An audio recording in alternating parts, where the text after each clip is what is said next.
Good day, everyone. Welcome to another episode. I am Dazzle Joy Hanito, a BSed Social Studies 3. I will be presenting my pre-recorded video presentation in the subject 304, the teacher and the community, school culture, and organizational leadership.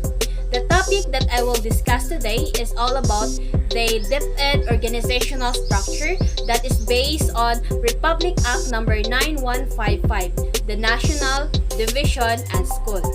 So are you ready to learn with me? If yes, then let's start. But before that, let's have first our objectives for today's lesson. Our learning objectives. At the end of the discussions, the students are expected to A. Discuss the Republic Act 9155. S. Apply full understanding about the two major structural components of RA 9155 through writing an essay. A. Appreciate the importance of implementing this RA 9155 in the Department of Education. Republic Act 9155. It is also known as the Governance of Basic Education Act of 2001. It provides the overall framework for principal empowerment by strengthening principal and leadership goals and local school-based management within the context of transparency and the local accountability. On August 2001, this framework of governance, basic education, was passed, transforming the name of the Department of Education, Culture, and Sports to the Department of Education, and redefining the rules of field offices, which are the regional, division, district, and schools offices. The objective of the basic education is to provide the school-age population and the youth with skills, knowledge, and values to become a caring, self-reliant, productive, and patriotic citizens. The key provisions of Republic Act 9155 is to hereby declare the policy of state to protect and promote the right of all citizens to quality basic education and to make such education accessible to all by providing all Filipino children a free and compulsory education in elementary level and free education in the high school level. To carry out its mandates and objectives, the department is organized into two major structural components.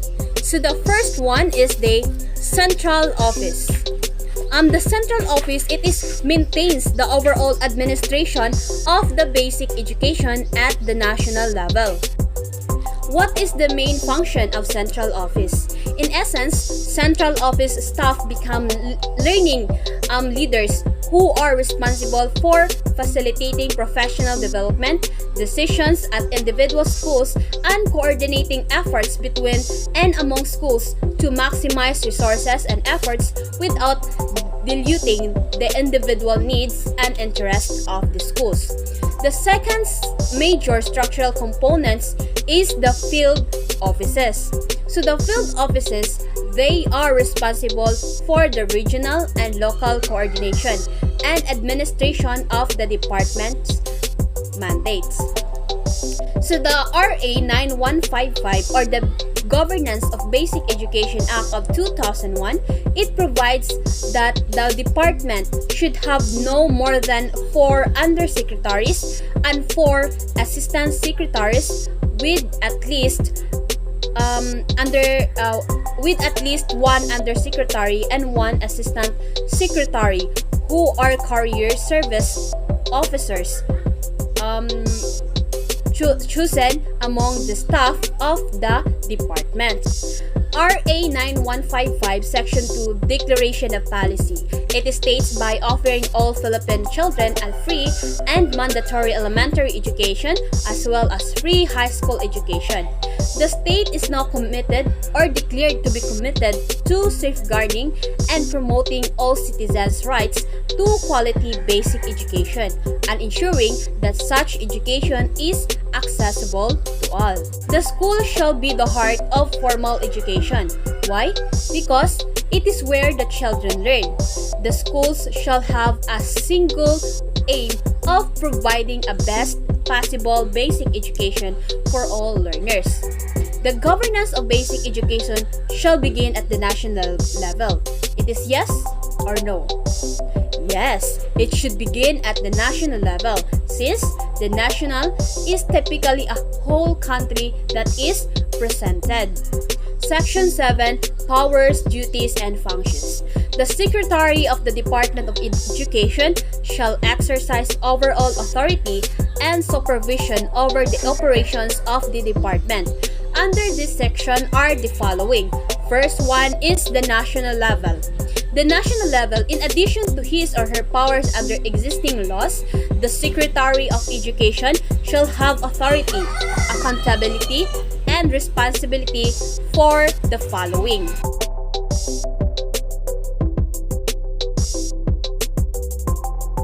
The second is regional level.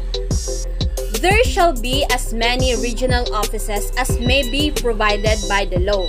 Each regional office shall have a director, an assistant director, and an office staff for program promotion and support, planning, administrative, and fiscal services.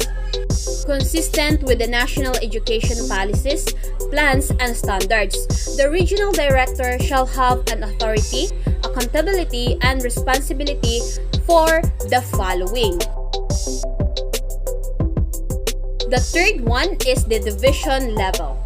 A division shall consist of a province or a city which shall have a schools division superintendent, at least one assistant schools division superintendent, and an office staff for programs promotion, planning, administrative, fiscal, legal, ancillary, and other support services. Consistent with the national educational policies, plans, and standards, the school's division superintendents shall have the authority, accountability, and the responsibility for the following. The fourth one is the school's district level. Upon the recommendation of the school's division superintendents, the regional director may establish additional schools district within a school's division. The school's district already existing at the time of the passage of this law shall be maintained. A school's district shall have a school district supervisor and an office staff for program promotion. The school's district supervisor shall be responsible for the following. And the last one is the school level.